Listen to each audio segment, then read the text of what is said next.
This is the Waldmann Edelfeder fountain pen.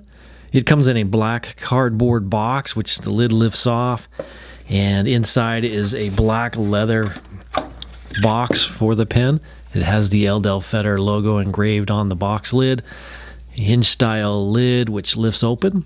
The logo is once again on the underside of the box lid, and of course we have the Waldmann Edelfeder fountain pen.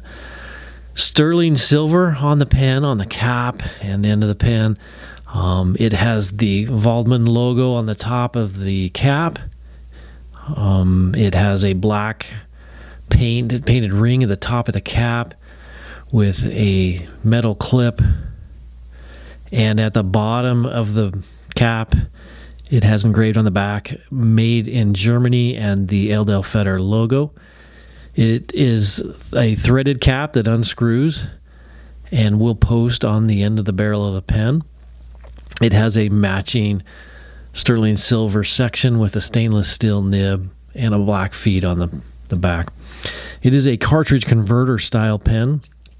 So to change the ink, you would unscrew the section from the barrel of the pen and insert an ink cartridge into the pen.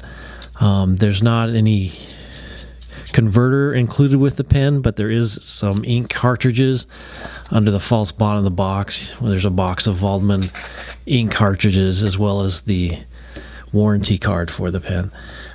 Great brand. It's a German brand. It's been around for more than 100 years. Get your Waldmann Edelfeder fountain pen at penchalet.com.